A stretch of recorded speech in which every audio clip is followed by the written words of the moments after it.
If you want access to bonus episodes, reading lists for every series of Empire, a chat community, discounts for all the books mentioned in the week's podcast, ad-free listening, and a weekly newsletter, sign up to Empire Club at www.empirepoduk.com. This episode is brought to you by Progressive Insurance. Fiscally responsible, financial geniuses, monetary magicians.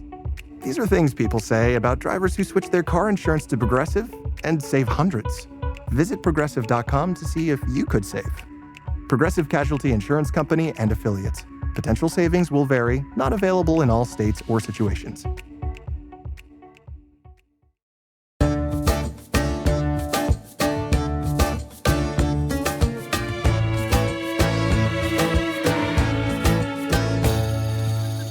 Hello and welcome to Empire with me, Anita Arnand. And me, William Dalrymple. We are once again joined by the just magnificent Dermot Ferreter, author of Between Two Hells, The Irish Civil War, and A Nation Not a Rabble, The Irish Revolution, 1913 to 1923. You've had us absolutely spellbound with your account of what led up to and indeed the Easter Rising. For those who might not have heard our last episode, if you haven't, go back and listen to it. It's really well worth it, I promise you. But in summary, it was a time in 1916 when Irish nationalist organisations all come together to lead an insurrection calling for Irish independence from Britain. They take over key buildings. I mean, I say key buildings. One of them was a biscuit factory, which was somewhat baffling. The rebels had provisions anyway. Oh, right, they had crackers. Monotonous diet. Yes, if not cheese, they had the crackers. But they took over key buildings and they fought for 6 long days before being forced to surrender. What was the response of the people of Dublin and further afield to the Easter Rising? There were feelings of great betrayal. There were a group of women known as the Separation Women whose husbands were fighting in the trenches on the Western Front in the First World War as Irish members of the British Army. They were very angry. They felt a great sense of betrayal, that this had been a stab in the back. And of course, news slowly began to filter through to those troops. There were also Dubliners who were hugely inconvenienced in a very obvious way. They couldn't get bread. They couldn't get provisions. They can't go about their daily business. The city centre is a smouldering ruin. So you have that impact as well. It's estimated that the Rising caused damage of around £2.5 million in 1916 terms. So there are huge inconveniences there. And to magnificent buildings. The GPO is one of the most beautiful buildings. And it takes years for them to be rebuilt. But there's also that sense of a confusion about what the hell was this all about? Was it mandated? Who wanted this? You know, on what authority were they acting? Now, rebels of the late 19th and early 20th century generally didn't go looking for mandates, so that wasn't particularly unusual. But I think we should remember one thing. Desmond Fitzgerald, who fought in the GPO in 1916 with his wife Mabel, who was the father of a future Irish Prime Minister, Garret Fitzgerald, Desmond Fitzgerald recalled in his memoirs that it was the mood of despair within Irish nationalism that prompted the Rising. And what he was alluding to there was the lack of a general appetite for rebellion. So the rebels felt they needed to do something drastic in order to try and light a fuse that might ultimately become a flame of freedom. So we shouldn't necessarily see them as being extraordinarily optimistic. What they were trying to do, of course, was begin a new phase, but many resented what that involved. We have this description. I've got here Stephen McKenna, Greek scholar and a friend of Pierce, and he's listening in the street. And this is his description of the reaction to the Rising. He says, the response was chilling.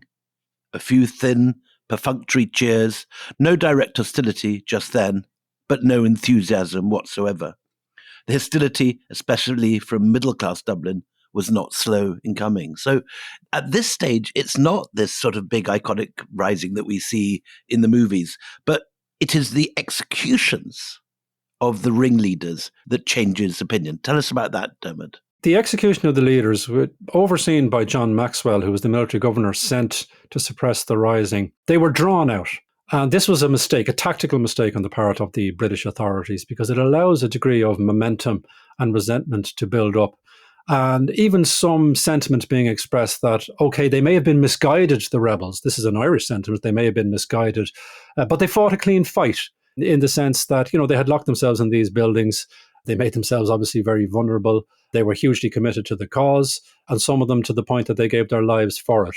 And that this response was over the top. And the fact that it was drawn out, of course, allowed these sentiments to grow wings.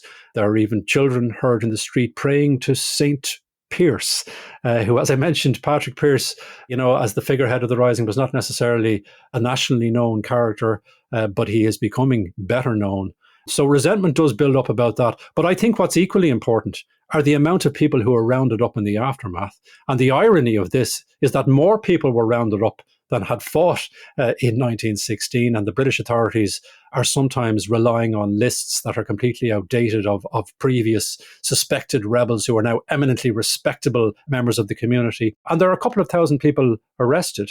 So the response in that sense is out of proportion, you could argue, to what happened in Dublin. But those who defended that approach would argue that, well, this was the ultimate treachery. Britain was at war. The empire was at war. And here's this stab in the back in Dublin, and it needed to be suppressed with great force. Well, I mean, the suppression itself is worth thinking about just for a little while longer before we come to the manner of the executions and why that actually was so very stoking of fury in a way that the uprising itself was not.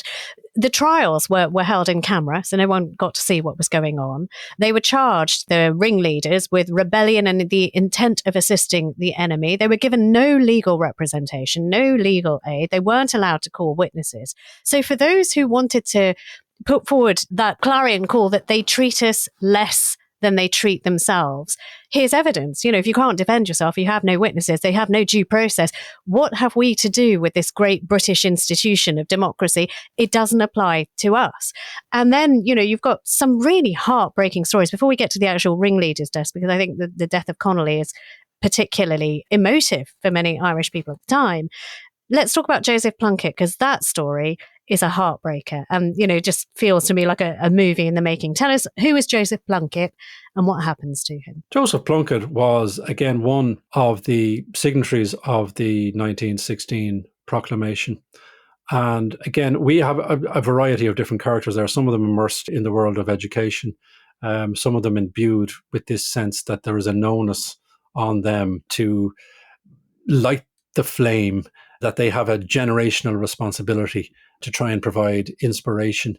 Joseph Plunkett, I presume you're referring there to the final visits before executions. Well, of course I am, because it's such a romantic, sad story. Some people might be familiar with Rod Stewart introducing a song called Grace to his concert lists, which is a song composed at a much later stage telling the story about Grace Gifford, who visits the cell.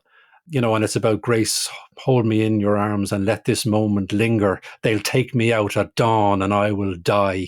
And, you have that romantic tragedy there. What it is that they say to Joseph Plunkett and Grace Gifford, you're allowed to get married, but they are surrounded by soldiers the whole time. They have 10 minutes together before the execution. So that song, Grace, that you talked about. With all my love, I place this wedding ring upon your finger.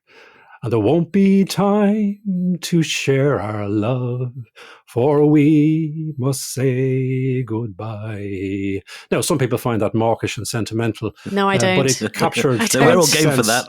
of the romantic tragedy. And it became a way as well, I suppose, of communicating that sentiment around the personal stories, those connections. It's just so beautiful for you to sing it as well. And many an anthem is born on this day. So let's talk about Connolly, one of the ringleaders who's injured so badly from this final stand on the Easter Uprising Day that he can't stand up. He's basically in a stretcher. What do they do to Connolly? They have to tie Connolly to a chair in order for him to be executed. And these are the kind of stories, of course, that reverberated down through the decades about the inhumanity and the cruelty of the response to the 1916 Rising.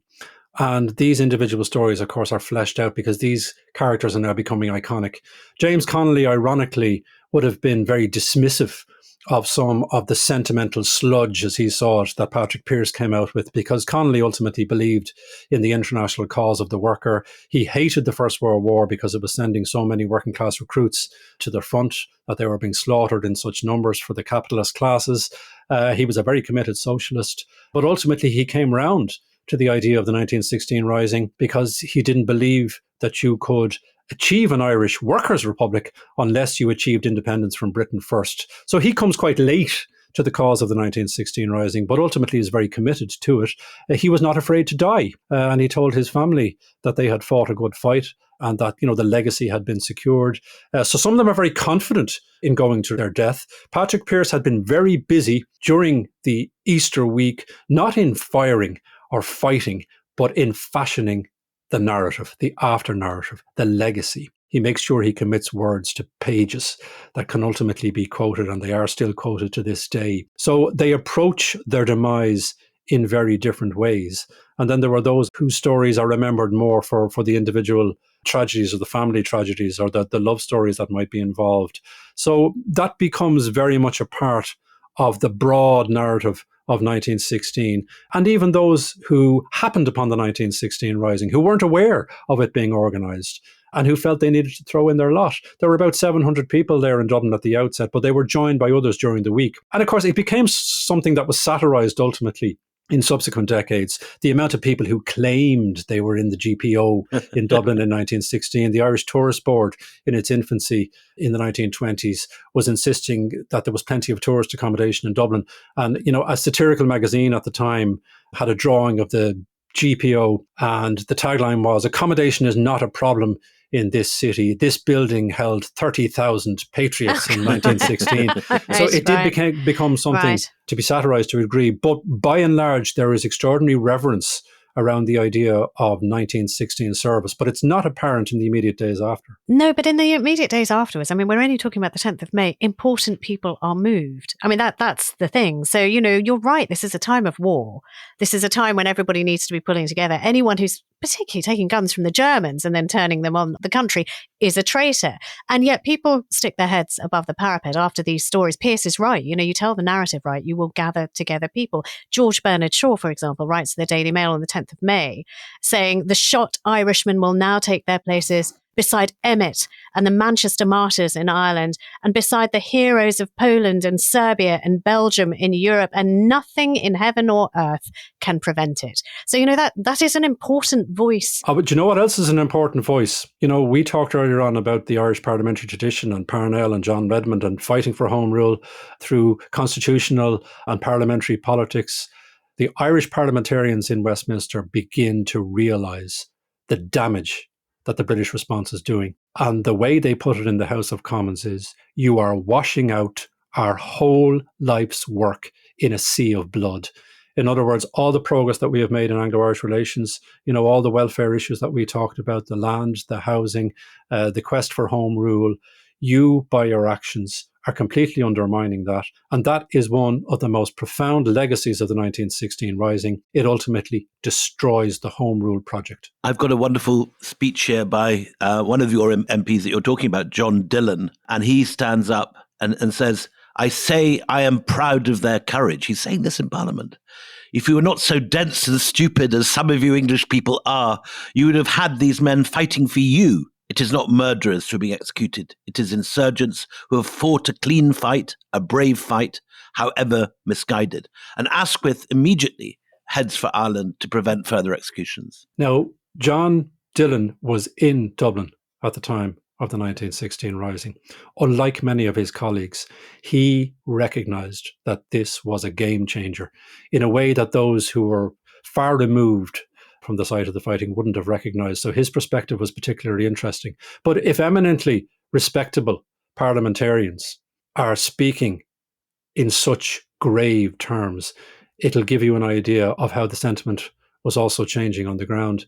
And it was the rounding up of people as well that had a huge impact on families. Because if we talk about a couple of thousand people being rounded up and then carted off to various British prisons, there was Frongach, of course, most famously in Wales, where some of them were interned, the impact that had on the families, particularly those who felt hugely aggrieved that this was not in any way deserved, And then the question is, what are they going to do with these prisoners?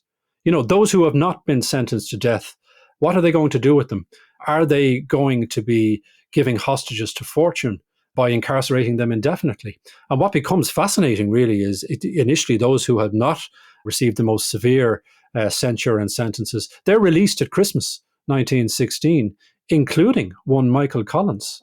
And Michael Collins returns to his native West Cork, and there is a police report suggesting that Collins will go about his business and shouldn't trouble us any further in the future. Well, how misplaced was that? So there are those who survive to learn the lessons of 1916, most famously Collins, and begin the process of reorganization and look at how they might make political capital out of this. And it is here that we also do need to bring in another character, and that's Arthur Griffith. Arthur Griffith was the founder of the Sinn Féin political movement in 1905. Sinn Féin is not central to the 1916 Rising. The 1916 Rising, as we mentioned, was orchestrated by the secret Irish Republican Brotherhood. There are some members of Sinn Féin involved, but Sinn Féin is a very small organisation. But isn't it revealing that Britain is referring to the 1916 Rising as the Sinn Féin Rebellion? Because Sinn Féin was often used as a shorthand for Irish separatism or Irish radicalism, and they mislabeled it. And in a sense, they gave what we would call in the modern era brand recognition to Sinn Féin. And even though Arthur Griffith is the leader of Sinn Féin, he had not been involved in 1916. He had qualms about the Irish Republican Brotherhood that he had flirted with at a younger stage. But Arthur Griffith is now being spoken about in the context of a Sinn Féin movement that might actually gain political capital if the rebels want to go the political route. We talked about Michael Collins and how he escapes death. There's a whole story, isn't there, that he overhears somebody discussing his possible execution. And he just moves to the other side of the room. There are an awful lot of anecdotes about Collins. Collins would not seriously have been in the frame for execution after 1916. Because he was too little and unimportant. Yeah, and I mean, given who they were trying to identify, particularly when it comes to the ringleaders. He was not a ringleader. But what Collins had as well was a background in the post office in London. He had those connections, those emigrant connections. He was involved in cultural circles and sporting circles, the GAA, the Gaelic Athletic Association, and so on in London. He became a very efficient organizer as a result of his work experience. And when he comes back at the end of 1916 and then into 1917, he becomes involved in welfare work for the dependents of those who have been bereaved as a result of 1916 or whose family members have been imprisoned. And again, these welfare organizations, they're also deeply political organizations. And it's a way of establishing further contacts and networking around the Irish Republican. And network and loyalty, you get both those things. I want to just quickly talk about Countess Markievicz. So she was the one famously, we discussed her in the last episode, dressed suitably in short skirts, strong boots, leave your jewels, buy a revolver, was her advice to all the women. She was one of 70 women prisoners who were taken after the uprising, but she was placed in solitary confinement, and the English newspapers go gaga. I mean, she's a celebrity after all. She's a woman of fine breeding. She's a beauty, yeah. But the newspapers talk about her as the notorious Countess. And in her court case, which takes place in 1916, she says, "I went out to fight for Ireland's freedom, and it does not matter what happens to me. I did what I thought was right, and I stand by it." She was sentenced to death, but then recommended clemency solely on account of her sex. So she says, in relation to that, "I do wish you lot had the decency to shoot me," which is, again, what they do in effect by sort of rounding up so many people and putting people in prison, but then releasing them, the British, is they create living martyrs, if you like, who will go on with this power. Yeah, you can see the crowds that turn out to greet Countess Markievicz when she is released. There are very famous photographs of that, and she's beaming. And you mentioned there, some of her words. She was very good at framing the moment. And these people recognized that they have an opportunity now, not just to be defined, but to fashion words for posterity and how they might be remembered. So they're very anxious to take full advantage of that. And obviously, there was a fiercer reaction to the idea of somebody from her background becoming an Irish rebel, and the fact that she's a woman as well gives her an added profile. in that sense, she is one of those characters who becomes very famous as a result. But she's also deadly serious, I suppose, about trying to make political capital out of 1916 and becoming involved in the post-1916 dispensation. And there is some confusion about what that might be. I mean, there were 1916 rebels in prison who had no interest in politics. They didn't want to start contesting elections. They didn't necessarily want to challenge the Irish Parliamentary Party on its constitutional turf. They saw themselves as soldiers. And it's an interesting dilemma for Eamon de Valera, who's also, of course, imprisoned after 1916. Should they be going down the political path? How should they maximize what has been a change of sentiment, very much reflected in the crowds who turn out in 1917, this general amnesty? And again, question marks over the British government's decision to do that. But there's also pressure being exerted on the British government from the likes of John Redmond and constitutional nationalists not to prolong this. And in a way, the sooner you release them, the more opportunity you have to try and dampen this down. But the opposite is the effect. I mean, but one of the channels of thinking is surely from the British side is if we have our eyes on them out in the public, we can identify more of the ringleaders. But Indian police intelligence did that when they were following people, and they were pretty good at intelligence. That's a very important point. But what if the rebels who are being watched become more sophisticated in how they manage themselves and their intelligence? And again, it brings us back to this idea of lessons that were learned from 1916. One of the mantras that develops in 1917 within the Republican movement is that it'd be better to kill for Ireland than to die for Ireland. Because if there's an element of sacrifice in 1916, and Pearse in particular was imbued with that notion of blood sacrifice and cleansing through sacrifice, Collins has a very different perspective. Can we develop an effective approach or strategy that doesn't involve us sacrificing ourselves, but involves us being able to identify our enemies and deal with them as we see fit? So there is that change. And of course, 1917 is also about the craze for Sinn Féin. Sinn Féin becomes a national political movement in 1917. Yeah, I mean, we should say it translates from the Irish Gaelic, we ourselves. But 1917 is the year that de Valera becomes elected president of Sinn Féin. I mean, it was Arthur Griffith's idea. How did he end up sort of rising to the very top of this? Well, I mean, Arthur Griffith was in a position after 1916 to begin looking at the prospects for developing his small organisation into a national organisation by capitalising on the 1916 legacy. Partly because of the mistaken identity, because the British gave Sinn Féin a bigger role in the rising than they actually had. Yeah, the Sinn Féin Rebellion. And Arthur Griffith, who again is imbued with the effects of 1916 and galvanised by that, but he's also practical enough to know that there are now a variety of different groups who are claiming 1916 for themselves. Can they come under one umbrella? So his mission in 1917 is to try and bring them under one umbrella, the Sinn Féin umbrella. But he also recognises that de Valera now has the stature as the sole surviving commandant that Arthur Griffith doesn't have. He has the profile that Arthur Griffith doesn't have. They meet for a coffee on Grafton Street, a fashionable thoroughfare on the south side of the city, and they agree that de Valera will become the president. He'll be rubber stamped, of course, by a gathering of delegates of Sinn Féin, and that Arthur Griffith will become his vice president. And that becomes an important partnership in subsequent years. But the leadership of Sinn Féin is effectively settled in 1917. And it's Eamon de Valera, or Dev, as he's popularly known, who is the most important figurehead. I mean, just to recap, the reason that Dev is out and free is because he was born in America, so that's one thing. And also, Dermot, you were saying, people put a lot of weight on that, but also he wasn't one of the key commanders in the 1916 uprising, so he wouldn't necessarily be earmarked. No, I often refer to it as a lottery for leadership. The events of these years, those who survive and those who don't. Sometimes there are people who find themselves in very prominent positions that they would not have expected to find themselves in. But de Valera took to this idea that he had a stature. He's also older than many of those who fought in 1916. So he has a seniority. You mentioned George Bernard Shaw. George Bernard Shaw could sometimes be very acid-tongued about Ireland as well as sympathetic. But he did say at one stage, at a much later stage, that Ireland badly needed a schoolmaster. And they found it in Eamon de Valera, because he does have that too. We haven't really described him. He's very brilliantly played in the Michael Collins film, If Unsympathetically, by Alan Rickman. And actually, you look at photos of him, there is more than a passing resemblance. If Michael Collins is known as the big fella, he is known as the long fella, because he is tall and skinny, and he has that sort of very vulpine kind of face, John very angular Lennon face. glasses. John Lennon round glasses. He looks sort of almost like a monk, really. You can imagine he's got that austerity about him. And what's brilliant, I suppose, about sometimes when news sources become available is how it makes us think completely differently about austere individuals. There were letters that came to light that Eamon de Valera wrote to his young wife Sinead in the early years of their marriage. And he was talking about his longing and his lust and his desire to wrap his long limbs around Sinead. And it conjured up this image of De Valera that we'd never had before.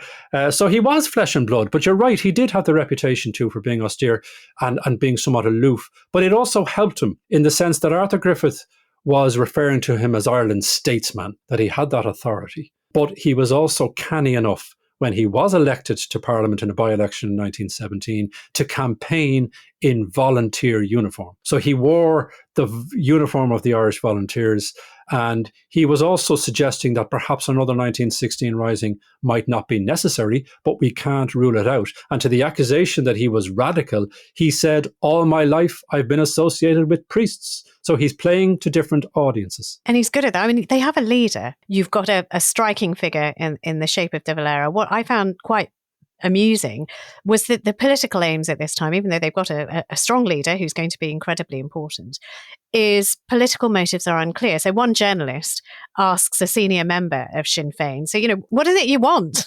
What do you want? And the answer he gets, which he prints, is vengeance, bejesus. And that's it. That's it.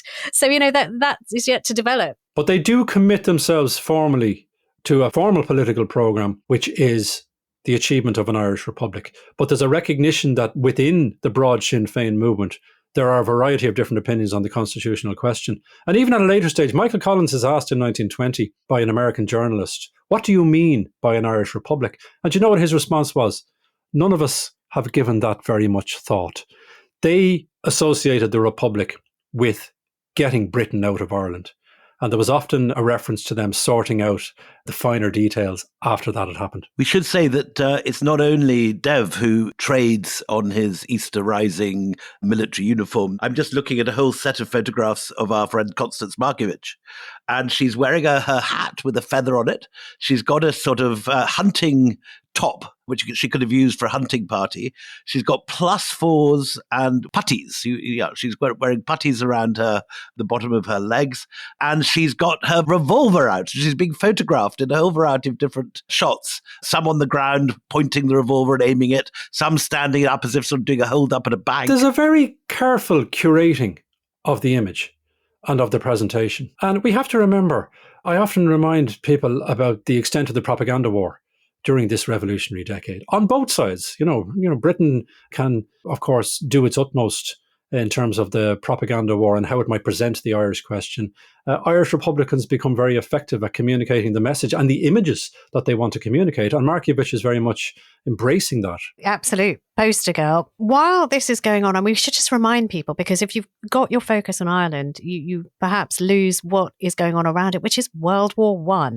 And just only a matter of months after the new leadership, and you've got Sinn Féin being built up into this great thing, you've got a real crisis hitting the Allied forces on the Western Front. David Lloyd George is worried about the number of men he's going to need because it has been sort of a meat processing factory on the front, with young men dying in enormous numbers. So he decides to introduce a new bill to extend military conscription to Ireland. Now, how exactly do the leaders respond to that? On the one hand, there are a fair few people who are fighting from Ireland already, and others who think, actually, this cause is just. We are fighting a world war. We have a conviction that this is the right fight. So when conscription is extended to also cover people who don't believe that and don't believe that Britain is worth fighting and dying for, what happens? There is huge anger in Ireland. And what the proposal to extend conscription to Ireland does, it actually unites constitutional nationalists who storm out of the House of Commons, the Irish Parliamentary Party, Sinn Féin, the Labour movement, who organise a nationwide Labour protest and strike, and Sinn Féin. So you have Sinn Féin, you have the Labour movement, you have the Catholic Church, you have constitutional nationalists. The Catholic Church went as far as saying those opposing conscription would be justified in using any means consonant with the laws of God. Now, you can interpret that in different ways, but it created a coalition of disgust. And of course, the British government recognised that if they were to impose conscription against the will of Ireland and the key sectors of Irish society, it would cause a lot more trouble than it was worth. There were potentially perhaps over 140,000 Irish conscripts who might come under this proposal. But ultimately and wisely, they abandoned it. And even there's criticism in Britain too about what is regarded as an act of insanity, even by the Times newspaper. So it does develop that kind of temporary coalition, but it also electrifies the volunteers. And things are rarely linear. For all of the enthusiasm for organisation after the 1916 Rising and the rise of Sinn Féin and the reorganisation of the Irish volunteers, there was something of a lull before that conscription proposal. And that reignited the sense of outrage and the sense of determination to resist it, because many volunteers were really serious in declaring that they would resist enforced conscription with their arms. You have an armistice in November 1918, which sort of puts a full stop on the crisis that is inevitably building, and it sort of saves the British government, really, the fact that the war just runs out and stops. But what you do have as a result of all of this, the churn that's been going on in Ireland, is that in December, just a few weeks after the armistice, you have an election where Sinn Féin, in the words of the Times, the Irish Times, swept the board. And the defeat of the Nationalist Party is crushing and final. So, Sinn Féin wins a total of 73 seats, and none of them, for the present at any rate, will attend the Imperial Parliament. In other words, it's sort of a precedent that lives to this day where, Sinn Féin MPs will not take their seats. And they campaigned on abstention. And abstention was a new concept for many of those who were observing politics in Ireland. And Sinn Féin had quite a task in explaining why this was the wisest course of action. What Sinn Féin was promising in its manifesto of 1918 was to set up an alternative parliament in Dublin, that they would not attend the British Parliament. Parliamentarianism becomes almost a term of abuse for Sinn Féin, and they really criticised the Irish Parliamentary Party for being ineffective in addressing Irish concerns in Westminster, and the Irish Parliamentary Party is duly crushed. It should also be remembered that this was the first general election in the UK since 1910, and the electorate has expanded dramatically, including in Ireland, where the electorate, it actually increases from roughly 600,000 to about 1.9 million. So there is a very substantial increase in the electorate. Women over the age of 30 with the requisite property qualifications can vote for the first time, and Sinn Féin goes after that new constituency. So, there is fertile ground there for those who are engaging in Sinn Féin politics and campaigning. And of course, it's a highly unusual election for Sinn Féin in that a number of their candidates are imprisoned or are on the run. And there were many constituencies where they didn't face any opposition, such as the momentum behind them. But the key question after the election is that mandate going to be recognised? If they have campaigned on the basis of the achievement of an Irish Republic and abstention from Westminster, is Britain going to recognise that? Of course it's not. And it's what happens then a couple of weeks later in January 1919 when Sinn Féin does indeed organise the sitting of an Irish Parliament, Dáil Éireann, as we refer to it. And we to this date still date our parliaments from that first parliament, the Dáil Éireann, the Irish Parliament in Dublin in 1919. And what was communicated at that time was a message to the free nations of the world. Let's internationalise this question. Sinn Féin even, sought representation at the Paris Peace Conference. The door was slammed on them, but they are determined to internationalise this question.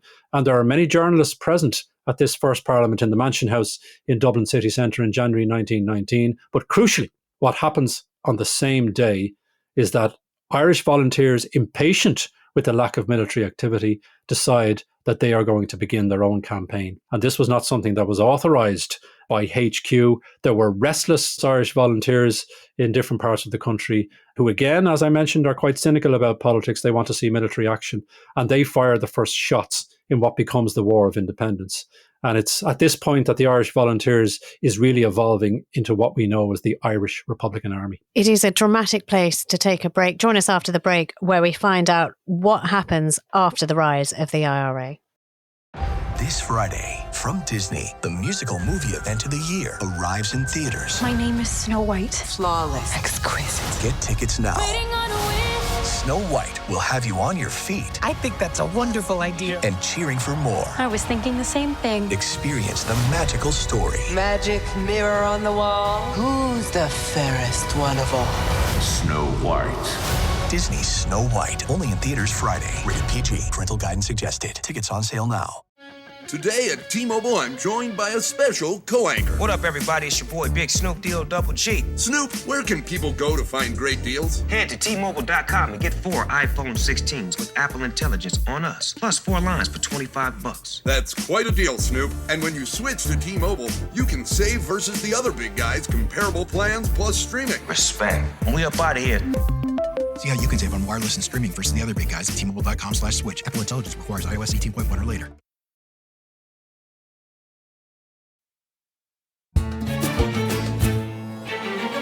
So, welcome back. We saw at the end of the last half how the IRA are now rising up. And at the center of that is our friend Michael Collins. He'd been a relatively fresh face in the Easter Rising, but now he's really getting his genius of organization at work in the military sphere. Tell us what he's involved in, Dermot. What's he up to at this point? Do you know what he was up to mostly? Sitting at his desk. We often think of Michael Collins in military uniform, and the most famous images of him are of Collins in military uniform at a later stage.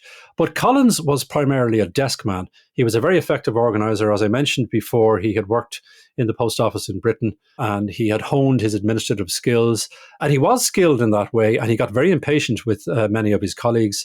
Eamon de Valera wrote to him at one stage during this period and said, "Michael, God did not give everyone the ordered mind he gave you." And he used that ordered mind to great effect, because let's think of both the political wings and the military wings of the Republican movement. And there was crossover between them, but there was also tension between them. Michael Collins is Minister for Finance within the underground Sinn Féin government. He's also Director of Intelligence for the Irish Republican Army. And there's quite a lot of tension between the Department of Defence within Sinn Féin and the leadership of the IRA. We shouldn't think of the War of Independence as involving an overall master plan for the entire country. It was difficult often to control everything that IRA units were doing in different parts of the country, but it was Collins's job to try and direct that as much as he could. Just to clarify this, obviously some of the leaders of the IRA are already in prison, and figures like Countess Markievicz are still locked up. Is Michael Collins on the run? Is he hiding in people's attics? Or how is he able to be Minister of Finance? He hasn't got an office he can go to. And we should remind people why they're in prison. It's part of this German conspiracy. So before, the end of the war, these nationalist leaders, Sinn Féin members, are accused of trying to import arms from Germany and therefore assisting the enemy, and that somehow they are traitors. And so, when Con Markievicz is actually elected as the first woman MP in Westminster, she's in Holloway prison at the time. That's why it was such an unusual election. I mean, there were basically trumped up allegations that there was treasonable communications with the enemy and contact with the enemy, Britain's enemy being, of course, Germany, and over 70 of those Republican leaders were incarcerated. Some of them regarded it as a great advantage at the time and didn't go out of their way to try and avoid imprisonment. Dev actually welcomed it, didn't he? He was warned he was going to be picked up and allowed himself to be arrested. Yeah, and an opportunity, of course, to win the propaganda war, and even campaigning on the basis that, you were imprisoned for your politics as a political prisoner didn't do you any harm either in terms of the profile. So that certainly was a factor. But Collins is, of course, associated with being on the run too, not just because of his IRA involvement, but because he is a minister in what is an underground Sinn Féin government, which can't operate as a normal government. And, it has some successes associated with it. There were a number of different government departments. They met in secret. They communicated in secret. Collins becomes very adept, I suppose, at developing networks, as do his colleagues, in relation to how they might communicate during the War of Independence. But he is on the run. Collins famously has a number of close shaves when it comes to escaping arrest. And there was a very significant price on his head, of course. There's a very nice story I read. Is it true that they set up courts, Sinn Féin, and at one point they sentence people to imprisonment, but they obviously haven't got a jail. So they ship them off to an island off the west coast. And they're put on the island, and the British hear about this and come to try and rescue them. And they refuse to be rescued. They started pelting them with stones, saying, "We are prisoners of the Irish Republic. You have no jurisdiction here." What they were trying to do was supplant the British administration in Ireland. And that's why they set up their own courts. Now, most of those courts were designed to settle, more mundane disputes that wouldn't necessarily involve imprisonment. But of course, these courts had to meet in secret.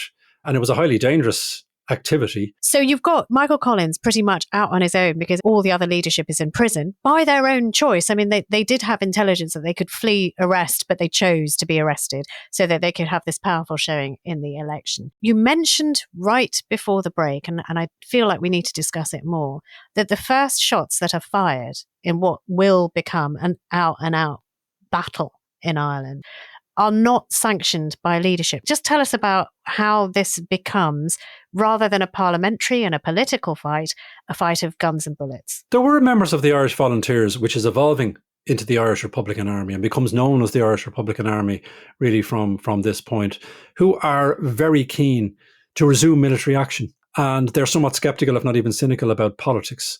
And you've got to try and picture, I suppose, their impatience in relation to what they're watching. They've seen the general election, the success of Sinn Féin. What does it actually mean to them as volunteers who want to be seen to be proactive? And what is done in Tipperary in January 1919 is that the Royal Irish Constabulary are targeted. Now, the Royal Irish Constabulary had been policing Ireland since the 1820s. And the Royal Irish Constabulary, again, was quite a respectable force. It was regarded as a very respectable profession. And what happens in Tipperary in January 1919 is that two members of the Royal Irish Constabulary are targeted because they're transporting gelignite to a local quarry, and they are shot dead. It causes horror in Tipperary, and we know that by the contemporary response.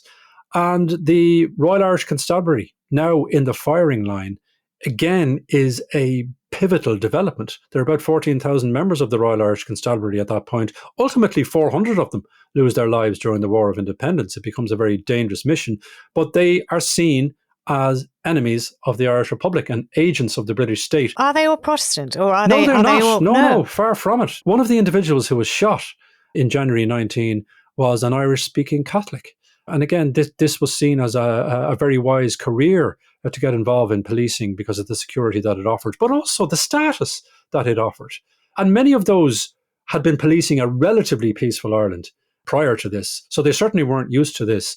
And it raises the stakes, but it also causes consternation in GHQ, the headquarters of the IRA, because they have not authorized this, and they want to control the pace. So, there's a lot of tension around that. When we think of the War of Independence, it's not linear, it's not straightforward, it's difficult to try and manage the various IRA units as they are developing around the country. And they're also conscious of how these things might be reported outside of Ireland, because one of the traditional British dismissals of Irish Republican activity was that there was no discipline, that there was no proper hierarchy, that there was no proper leadership, that these were just unruly corner boys, effectively. Hotheads is what Michael O'Dwyer used to call them, just unruly hotheads. So, there's a determination to try and streamline this and to make the IRA an efficient and well-controlled organisation, but that's never straightforward. There are an awful lot of tensions. Like Richard Mulcahy, who was the commander-in-chief of the IRA, was a stickler, as he would have seen it, for discipline and proper procedures. But he also clashes with the Sinn Féin Minister for Defence, Cathal Brugha, who wants to control the IRA. So who is in charge of the IRA remains a question throughout the War of Independence. But what happens is, they may be describing them or characterising them as hotheads, but the British are worried enough about this to actually send an enormous number of recruits, freshly minted recruits, to go and support the Royal Irish Constabulary. And we're talking about 8,000, mainly ex-servicemen, who are sent from England to serve in Ireland. And this is interesting too.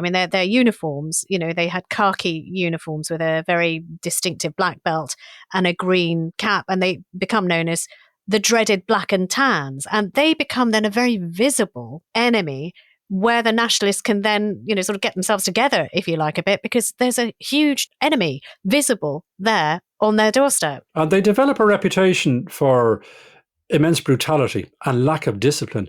Part of that had to do with their frustration, because they're used to open warfare. These veterans they're soldiers, of the First they've just World War, come back. But they're not used to attack and retreat. They're not used to the guerrilla tactics of the IRA, and they feel very vulnerable as a result. But they're the black and tans. There's also a more senior group, the ex-officers, the auxiliaries, as they are known. They're paid more, and their mission is to take the war to the IRA. And again, questions about control of them and discipline. And I suppose we have more of awareness now of what some of them would have been through in relation to their experiences during the war and what that did to them. But there were also many who didn't know where they were. They weren't familiar with Ireland. They didn't obviously understand the nuances of what was going on and what their actual mission was, given that it was a different type of warfare.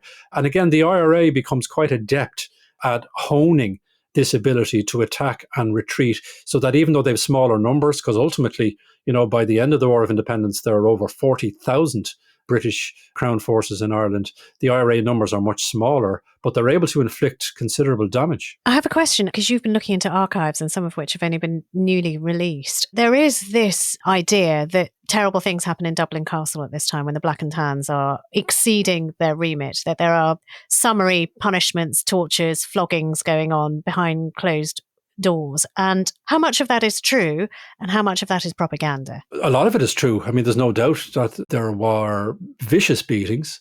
There were intimidatory tactics. There was huge resentment at the Irish as a race, and you can see this as well, that they're carrying on that tradition, you could argue, of considerable ignorance about Ireland, but also a belief that, well, all the Irish are wild and all the Irish are uncivilized and all the Irish are rebels. Therefore, the only language they understand is the language of brute force. An awful lot of that went on. There's no doubt about that. So when we're talking about sort of raids in homes and sort of turfing out women and children, there are stories about house burning. Oh, there's no doubt about that. I mean, that is very well documented. Sinn Féin were very adept at propaganda too. They had what was called the Irish Bulletin, which is a summary from their perspective of what's going on in Ireland, that they sent to hundreds of newspapers around the world. So the propaganda war is an important part of that. Erskine Childers, who we mentioned before, was a part of that. So at times, of course, it's exaggerated for particular audiences. But you also, I suppose, have to recognise the extent to which the War of Independence causes huge upheaval for ordinary people in relation to curfews and them going about their business and being victims of house raids and so on, because they are looking for rebels. And there are rebels who are doing them great damage, as you say, the guerrilla tactics. While all of this is going on, you've got de Valera in an English prison. But in February 1919, and I really want to know the truth of this because it's so fantastical, he manages to escape. Now, is it true that he manages to escape because he quite blatantly draws a cartoon of the key that he needs on a postcard of a key, a giant key going into a door, and then his supporters outside fashion it, they sort of mold it in clay and they make a key and he can get away. Is that right? It is right. And oh my God, it's he so escaped good. while dressed as a woman. But, this was a very serious development in relation to what de Valera was going to do next. Never mind the drama of the escape. And de Valera, of course, goes to America. Now, what was he going to America for? He was going ultimately to gain recognition for the Irish Republic. The US House of Representatives is very sympathetic to the cause of the Irish Republic. The presidency isn't. Woodrow Wilson isn't. But he thinks he'll walk in. He thinks he can either meet Woodrow Wilson or the opposition, and he will have some kind of high table setting. He has an immense sense of his own stature. He is styled now as the president of the Irish Republic. Some recognise that, of course, many don't. And if you go to somewhere like Fenway Park in Boston, for example, you'll see this extraordinary crowd responding to de Valera and East Coast America. It can become more complicated when he embarks on the wider tour. He does raise a lot of money in the region of $5 million. And he does make an awful lot of speeches in which he invokes Wilson and Wilsonian rhetoric and the rights of small countries. But I mean, Wilson was never going to complicate his relationship with Britain. I mean, there's a sort of the realpolitik of all this, but just a little bit more on the kind of thing. It is extraordinary the number of people who come to de Valera in America. It's such a successful tour. So in March of 1920, he's in New York and he sees this greatest parade of unity where, and I'm just reading from the accounts in the newspapers, Protestants, Indians, and the Scotch marched together. And here's a little bit of it. A band of dark-skinned Hindu men and women, their ranks literally entwined in the booming folds of the stars and stripes and the tricolour of Ireland, their proud bearing endorsing emblem, 315,000 in India are with Ireland to the last. I've done a lot about, this period of time because it is straight after the massacre in Amritsar. There is a movement of rebels in America at this time, Punjabi, who are fleeing British rule and British prisons, who wash up in San Francisco, called the Gather movement. And they manage to find their way to de Valera and say, you are our hero. And in Sikhism, there's no higher accolade than giving one of these talwars, a sword, and they give it to de Valera. And from that moment on, there begins this very, very important relationship between the Irish nationalists and Indian nationalists, where they are watching everything to the point where, sort of in 1920, you have a mutiny in India. An Irish contingent decides that they're going to mutiny. And the Indians are watching this and go, you know what, they're our brothers. We could do something together. We could learn from this. And every time, and particularly after 1990, you get Irish Republican publications, Young Ireland and so on, saying, this is what they're like, the British. We've seen it, and now the Indians are seeing it. But like us, the Indians are going to win one day. That was also part of that mission I mentioned to internationalise the Irish question and develop ties and allegiances and affinities in relation to other oppressed people within the empire. And you also, of course, have the endurance of those ties. Eamon de Valera, decades later, is visiting Prime Minister Nehru. And again, the reiteration of the idea that there is a particular affinity or bond between them. But there's also the scale of the Irish American community. 2 out of every 5 Irish-born people lived abroad by 1890 as a result of the developments in the 19th century. Some of them now have very deep pockets. And there is an opportunity to do that.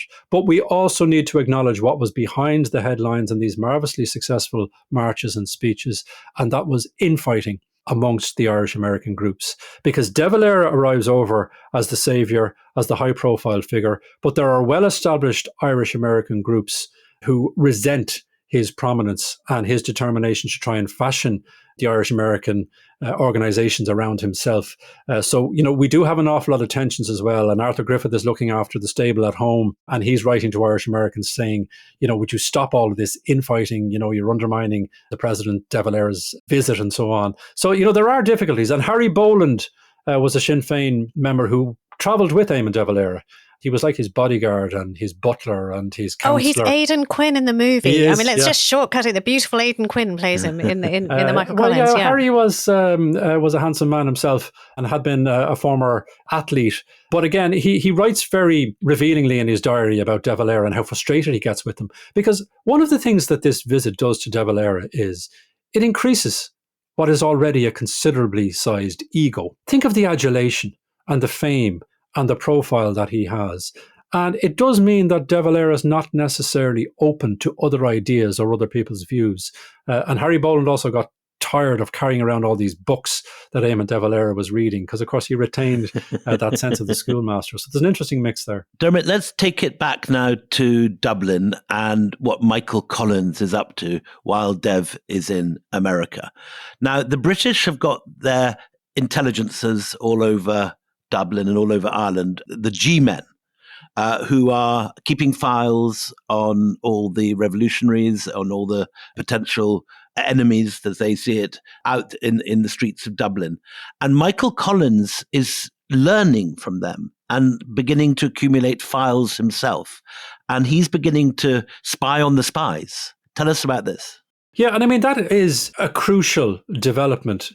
That also involves, of course, getting people on the inside over to your side.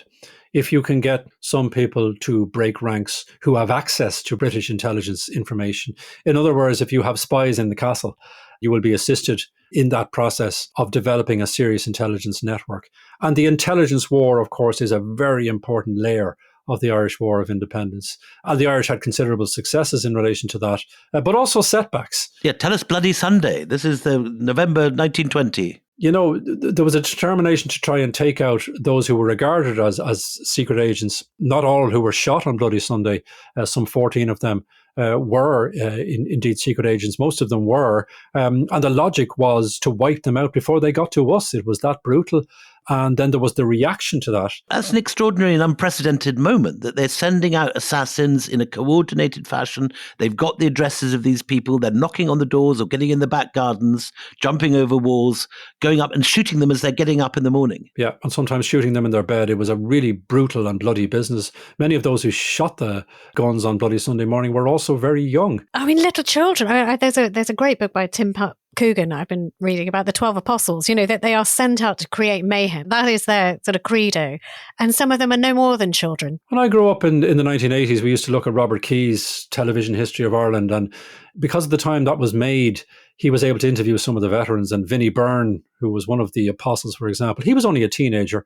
And he spoke about, as an older man, about plugging these individuals. He spoke about it in a very heroic way. But we know that for some of those involved, it caused them deep trauma. Now, that's no comfort, of course, to those who were killed and their family members, but there was a narrative that developed afterwards that simplified an awful lot of what was involved. But the reaction then to Bloody Sunday, the killings were revenge killings at a Gaelic Athletic Association match in Croke Park that became known, of course, as Bloody Sunday. Now, in the movie, this is one of the most criticised scenes because it turns it into something on the scale of Amritsar, where you have armoured cars entering the football match and opening fire with automatic weapons. And blocking the exit so you can't get out and firing on people who are peaceably going about their business. Yeah. What actually happened? It was mayhem. And I mean, it was all over very, very quickly. It was revenge. And it was a mixture of those British forces I mentioned, as well as the Royal Irish Constabulary and those who were augmenting them. They were hell-bent on revenge. There was carnage, and it was referred to in contemporary press coverage in those terms. But it was also something that didn't have that degree of orchestration that you might get on screen depictions of it. What are the scale of the casualties at the football match? There were 14 that were shot dead. And then there were others, obviously, who were very badly injured. Some of those who killed, of course, again, this comes back to the civilian casualties and the toll that it took, who were just there as spectators as a match. They weren't making a political statement. But there were women and children in their number. And I mean, some of those who were involved in the GAA did have Sinn Féin links, but that indiscriminate shooting, which is what it was, that's what it results in. And again, the question that is being raised internationally in the aftermath of this is, what is British government's strategy in Ireland? Because David Lloyd George's British Prime Minister had famously said, we have murder by the throat. Well, an event like Bloody Sunday did not suggest that they were in control of the Irish situation. So it did increase the pressure, but it was also an indication of how things could go badly wrong for the Republican movement in terms of the toll that it was taking on the civilian population. So there are pressures on both sides as a result of Bloody Sunday. The British authorities were never able to quite completely crush the Irish Republican intelligence effort, but there were limitations to it as well. And I don't think it's any coincidence that towards the end of 1920, there is reference in the British Foreign Office to the slender links that had been established with Arthur Griffith, who was regarded as one of the more moderate of the Sinn Féin leaders. And clearly, there is a possibility of opening up some kind of dialogue or channels of communication. Such was the scale of the impact of the war by the end of 1920. So tell us how the war begins to boil down to a ceasefire and a truce towards, 1920? 1921? There was a very interesting senior British civil servant, Warren Fisher, from the British Treasury, who was charged with the task of reviewing the operations from Dublin Castle. And he did this in the spring of 1920 and suggested that the approach of Dublin Castle was almost woodenly stupid and devoid of imagination. And what he was suggesting was that too many officials in Dublin Castle did not understand the Irish situation that they were dealing with, that they didn't recognise what was propelling Irish Republican sentiment, and they didn't recognise the nature of the conflict that they were engaged in because they were too blinded perhaps by their own snobberies or their own prejudices. Now, that, I think, remains relevant. How do you read the Irish Republican as a broad movement? Are they all of the same ilk and of the same attitude? Is there a possibility that some of the more moderate voices, that we could open up channels of communication? How long can the IRA last? Does it have access to enough arms? Do we still, as a British government, want to keep deploying British troops? It's estimated the War of Independence was costing the British government £20 million a year. Was that justified in terms of the return? And you also have a British government, was Lloyd George going to listen to the more moderate voices? What were his instincts? All of these factors are swirling around. Michael Collins, too, and others in the IRA are wondering, whilst, they have had some successes, how long can they sustain this? So there's a variety of different elements that are relevant there. And by the end of 1920, there is a sense perhaps a turning point has been reached, but it doesn't develop sufficient momentum in early 1921 because of a fear of being seen to compromise. Well, that's a question we're going to answer in the next episode. Thank you again for just being such a stellar guest, Dermot. But, if you want to listen to that next episode right now, you know what you have to do. EmpirePodUK.com, EmpirePodUK.com is where you'll be able to hear it right now if you're a member of the club. But if you're not, that's okay. We'll see you at the usual time. Till we meet again, it's goodbye from me, Anita Arnon. And goodbye from me, William Dalrymple.